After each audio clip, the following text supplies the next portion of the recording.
What's up, Scyushi Squad? We are back in with more Trove, and today, you might have noticed I had a video out earlier today talking about the Chloromancer. Well, it turns out that some of my facts were a bit wrong, and I have to dot my I's and cross my T's. And more specifically, some of you guys ended up explaining this to me, as if I was a normal human being, and then others were just yelling at me and being very, very mean and made me cry.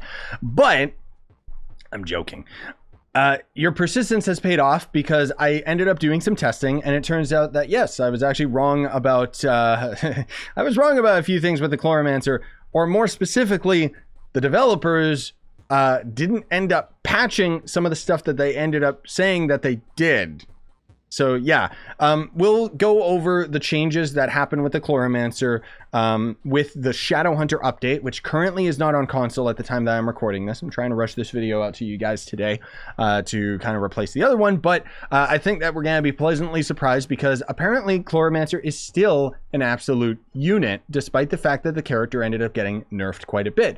And most of all, that's going to become, going to be compensated for the nerf and damage with using some cheaty tricks and stuff like that. Now, that said, my argument about the Chloromancer still stands that I don't think that it is going to be a class for everybody right now, because unfortunately, with the sheer amount of nerfing that they ended up doing to the class, it means that we have to compensate for the lack of damage by fighting with the class in a very specific way that might not be appealing to a lot of people. It's definitely not appealing to me. That's why I'm going to end up swapping off of my Chloromancer. But anyways, let's get into the actual changes from the patch notes themselves, and then I'll kind of let you guys know which stuff seems to have actually changed and which ones haven't. So green Gatling damage, which is your right click ability, this was pretty much the forefront of the damage of the Chloromancer, that has had its damage decreased from 160% to 100%, so that's a pretty significant down hit. And then the mini bloom damage, which is going to end up being from where is it, your passive ability. Where is it? There it is.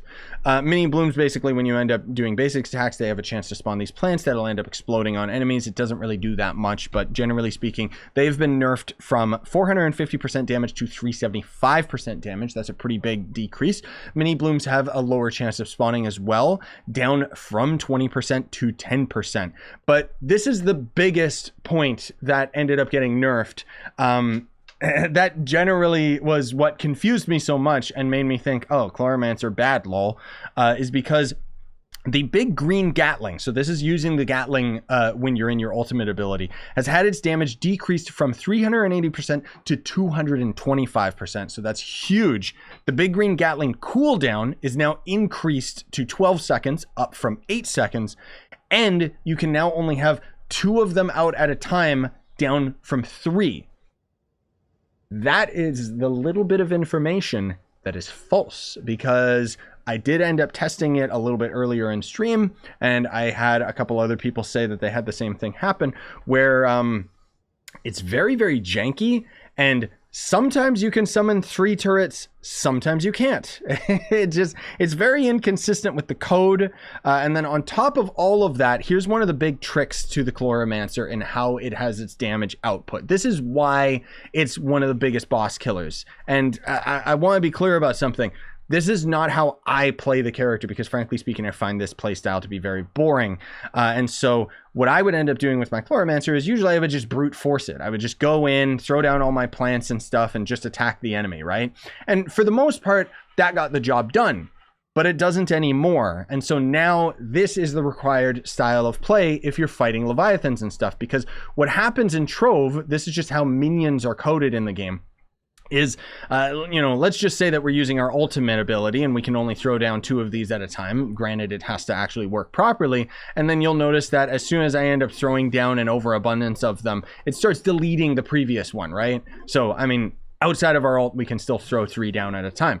But if we end up actually throwing down 1, 2, 3, and then I move 10 blocks away, 1, 2, 3, yes, that's right, we can actually end up going over the limit, because as long as we're 10 blocks away from our other turret, that number value is not a thing. So Basically, the best way that you could do it right now, because of the sheer amount of cooldown on the ultimate ability and the fact that on average you can only throw down 2 of these bad boys at a time, the cooldown is ridiculous. So you gotta kind of compensate by using the right ally and junk. Am I using chromatic or puck? Yeah, I am. Okay. But basically you would just be doing this. And this is the boss strat, is you basically have 2 turrets over there, 2 turrets over here. I think that some people that are like absolute freaks or can be using bots can throw down 2 turrets, and then they can throw down the last 2 turrets. I'm not saying it's impossible to do it without using cheaty tricks, but it is just very, very difficult to get the timing down perfectly. And again, is not a playstyle that I find attractive. You know, I'm kind of unga bunga, big damage, go burr. So usually I stick to the characters where you can quite literally just start attacking and you're at your optimal damage, and that's all there really is to it. Whereas Chloromancer is not really at that place right now. Let me actually swap this over as well, just so we can get a little bit more optimal. Now, what we're going to end up doing in today's video, I'm sorry we ended up having such a lengthy explanation, but I did feel that it was justified because of the fact that this is how you have to play the character in order to have it be viable and be an absolute unit of a boss killer. So if it's something that doesn't appeal to you gameplay-wise, well, now you can end up moving on, because I know that a lot of people that mained Chloromancer kind of played it the same way that I did, where you just kind of go in guns blazing and that's it, right? And I'm not saying that that's completely unviable as well. It's just you kind of have to play it this way in order to compensate. But anyways, last but not least, the other last ability is that the Big Leafy Lasher has had its damage decreased from 250% down to 200%. The weird thing too is that the Leafy Lasher has had a significant nerf that doesn't seem to be mentioned in the patch notes. I've just noticed while playing the character and trying it out that the Lashers and the way that they work, well, if they ever do work, because Trove is just a lag fest, is they're supposed to do stacking damage, but generally speaking, they're just very, very inconsistent now. I think you can only summon 2 at a time as well. Which, that was probably always a thing, but frankly speaking, just the damage that they do is just, it falls off quite a bit. But anyways, now we can finally get to the main brunt of today's video, which is going to be doing dungeons as quickly as possible. So we're not going to necessarily be using chromatic. We'll probably be swapping to trailblazing for speed farming. And then even though puck is going to end up being a really good ally just because of the cooldown reduction, that's not... Well, I guess we should still be using that for dungeons because we gotta cast our plants as often as possible. So we're gonna spend 5 minutes on Geode Surface, and then we're gonna change my gear around very slightly, and then we're gonna go in the delves and hopefully see a better performance than the original video that I recorded and had out earlier today that, of course, I have taken down already. But anyways, now I actually have like proper movement speed as well. So you can see that even though I have 125 movement speed off of my mount with full movement speed gear, I'm rocking 112. So not bad. It kind of gets the job done. Sorry, I need to actually equip Gonda as well. I know that this is eating into our 5-minute timer, but hey, whatever. And we do have full attack speed, so that's kind of the big brunt of it. Obviously, I'm not going to try and just destroy the bosses by doing stuff like that. I'm going to end up throwing down my plants, but I'm just trying to get a point across that you want to have as much attack speed as possible, and then you also want to have all of the movement speed possible when you're doing speed farming. But you can see, if I just rely on my plants, just how unreliable they are, because the tick damage of the spinning plant is just, it's really bad. Like, I don't think it was always like that, right? Like, clearly it's been nerfed in the Shadowhunter update. Yes? No? Somebody correct me if I'm wrong. But anyways, I guess I shouldn't be using puck because of the movement speed increase that we get from using Aviar, right? Yeah, okay. Well, anyways, moving on into the next dungeon. Thankfully, the lag is not as big of a problem today, or at least right now anyways. So, yeah, whatever. But again, it does... Well, it is still pretty bad. This is god-awful. Jeez. That's just a problem with Trove, though. That's nothing against the class. But you can see already... the class is viable. You can definitely use it for like dungeoning and stuff like that. Is it going to turn any heads in terms of being a speed farmer? No, it really isn't. The other thing that you have to consider as well is that for my magic gems, I actually only have Cubic Curtain and Mired Mojo. I do not have Pyro Disc currently on this character, which would be the more ideal situation to give you that extra boost of movement speed so that you could end up, you know, getting to dungeons faster and faster and so on and so forth. Because speed farming, as I've mentioned in all of these videos, but just in case this is your first of the 35K series that you're tuning into, basically we are trying to have our time from traveling from one dungeon to another as reduced as possible. And then on top of that, we are also trying to have the time to kill be as quickly as possible. Those are kind of the two main factors for speed farming. But generally speaking, you can see that Chloromancer unfortunately really falls off in terms of speed farming. Frankly speaking, Chloromancer was never very good at speed farming, even after the rework to the class. There's just a little too much time spent building up your plants so that you can try and end up doing the optimal damage. I mean, on top of it, you can see that Trove is just clearly lagging really badly right now. But generally speaking, this is the average Trove experience, right? Like it's not like we're going to deny that this is something that happens in this game. And I'm not going to end up sitting there and doing something, you know, unrealistic and being like, okay, well, let's try and do the most optimal possible and wait like 15 minutes in a world for the world to end up emptying out and being less laggy and stuff. Because the whole point of these videos that I think a lot of people don't seem to realize is that I'm trying to give you guys realistic comparisons between these classes. And the main goal with all of these videos is ease of use. That's kind of just my goal with all of my tutorials. Is I'm trying to share my experiences with how easily accessible a class is versus another one.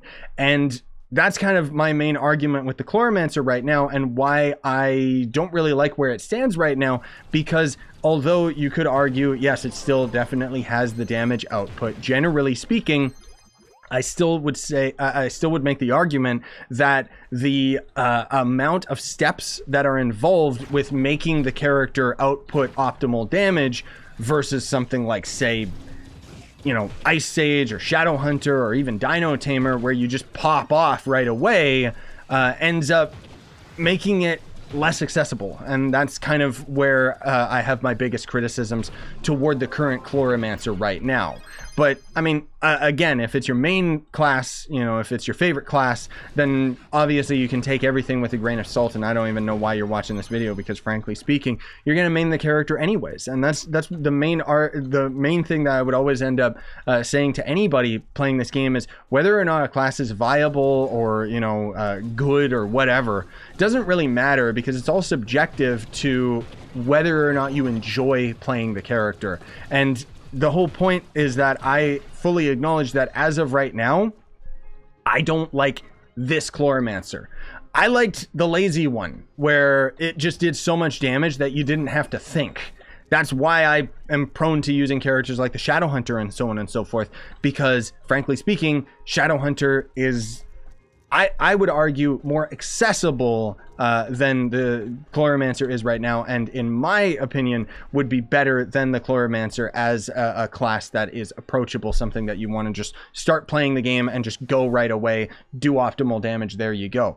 The argument that some people have on Chloromancer is that the damage on Chloromancer is still going to end up being much higher than something like, say, the Shadow Hunter, but it's still, you know, you still can't make the argument that there's a lot more unnecessary steps that are involved with making the Chloromancer do optimal damage versus someone like the Shadow Hunter, where it's literally just spam pots, use your ult, you know, it's basically old gunslinger build. Anyways, let me get things set up instead of rambling here, and we'll go into the delves. So I'm actually going to be changing my build up a little bit.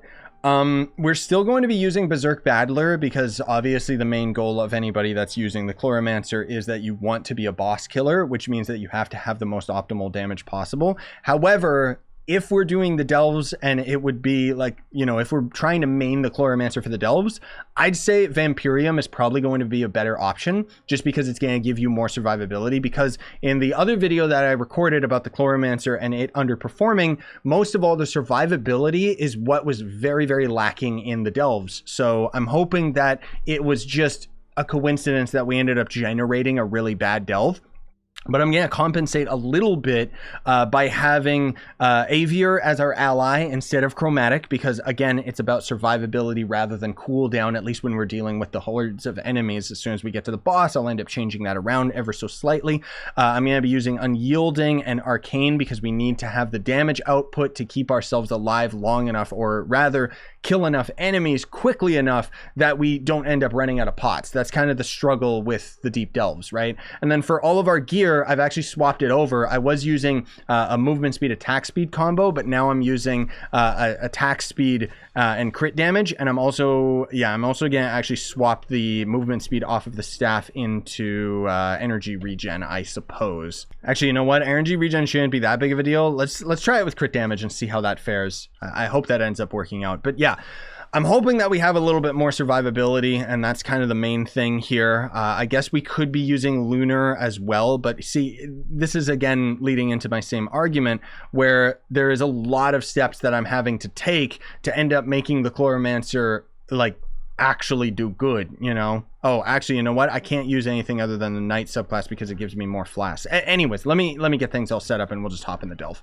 Okay, we're gonna be going into depth 129. Once again, I hope that this generates better because apparently lots of you guys were saying that my damage just wasn't as optimal as it should have been in the original video anyways, which I find really weird because I ended up actually going into 2 different delves, but maybe I just got double unlucky, right? I don't know. Anyways, I feel a lot better about this video in particular, where so far it seems to be okay. So now we have to still kill creatures. So we're gonna throw down, oh my god, we're gonna throw down 2 turrets. I'm gonna move over and we're gonna try and throw down another 2.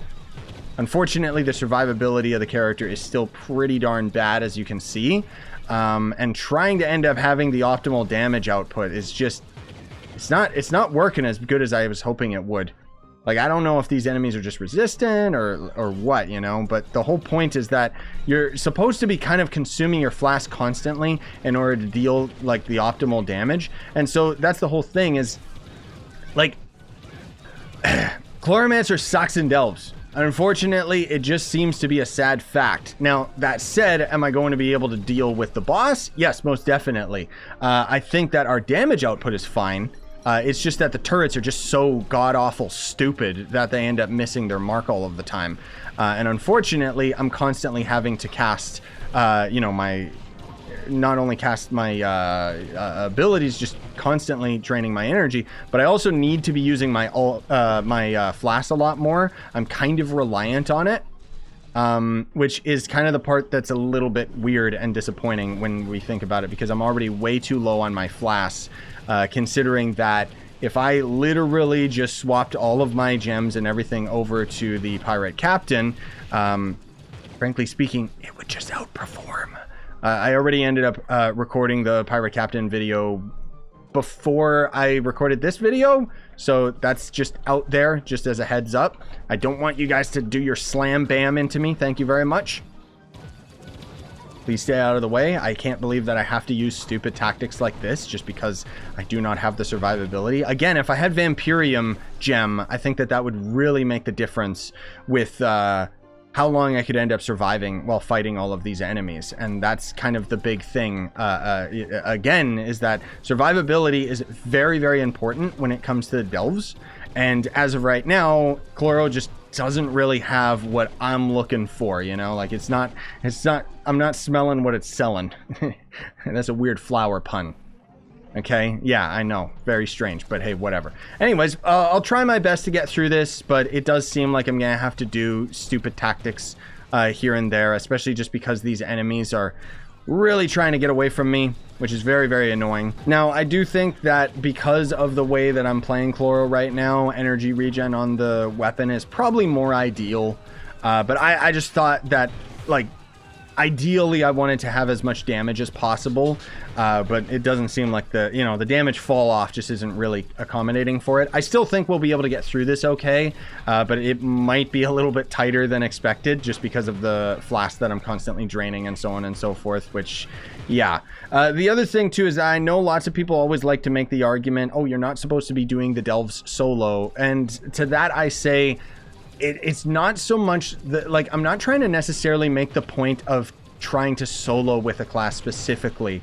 It's more so that if I can solo the delves on a character like, say, Shadow Hunter, for example, then I can use that as the standard to say, this character is good in the delves. It's good enough that I can solo the delves, which means that the character will perform very well within a group.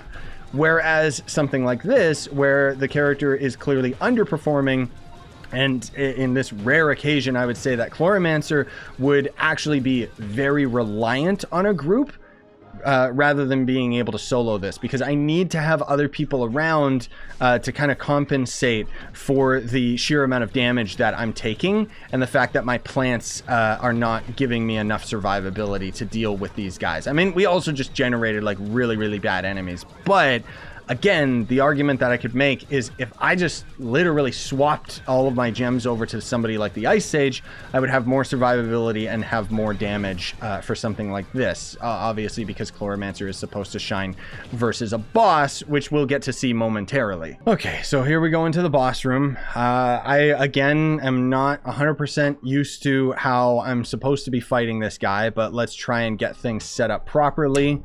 So I should be using, is this the one that bases off of, based on your magic damage? Yeah, so we're going to be using Evil Eye. We're also going to be using Puck as our ally. I think that's what we want. But again, you know, the fact that we have to compensate so heavily just to end up outputting the damage is my biggest criticism. Obviously, I would end up using my hidden crystal ring effect as well, which would end up dealing more damage, which I think the mini bloom effect would probably be, or the Gatling, I mean, it would be the best one. Just, I don't know, I would assume so. But anyways, what we're going to basically try to do is, like I mentioned previously, I'm going to try and throw down like 2 plants here, 2 plants here, and hopefully 2 plants over there.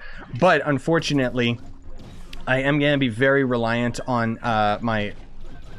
Oh, I'm not using chromatic. I'm an idiot. Why didn't I use chromatic instead of the laser eye? Oh my god. Well, anyways, you can see that the damage is just fine. Frankly speaking, like, boss killing is where the Chloromancer shines anyways, so it's really not big of a deal. Most of all, I just wanted to show you guys, like, yep, totally can end up using the character. Like, I messed it up last second anyways. But yeah, ideally, I would be using chromatic, maybe even instead of arcane. I don't know, laser eye or arcane, probably using arcane would end up being better just because the overall damage would be better. But yeah, so clearly that would be where we have most of our damage, is just by using chromatic and spamming our pots, so that we could then end up using our ultimate over and over again, so that we could throw down these 2 plants, because that's going to be the bulk of where Chloromancer's damage is going to end up being. Because as you can see, when we have our ult turrets going off, my god, they hurt. Like, they hit really hard. So yeah. Anyways, hopefully this is a video that you guys are more satisfied with. I do appreciate the criticisms. I just wish that some people were saying things in a bit of a harsh way, and it ended up tilting me a bit. But anyways, you know, I'm always open to stuff like this. I just didn't know that a lot of these changes that apparently happened to the character on the patch notes just were false. Like, a lot of these changes just didn't end up happening. So you know, as far as I remember, like, maybe I'm crazy, but I remember that they ended up posting on, when they were updating the test server, the public test server, on their Discord more specifically. So there's no public mention of it outside of in their server, I think. But I'm pretty sure they patched out the whole putting down turrets 10 blocks away, right? I thought that they did, but apparently not. So it doesn't really matter whether I thought it or not. So anyways, Chloromancer is still an insane boss killer. But as you've seen, unfortunately, that is the only real area that it shines. You know, in the delves, you have to have other people soaking up damage or taking attention from enemies so that you can strictly focus on throwing down as many of your turrets as possible. Because otherwise it just doesn't work. You know, it's not one of those characters that can end up being tanky enough, unless, again, maybe having a Vampirium gem would have ended up making that little bit of a difference.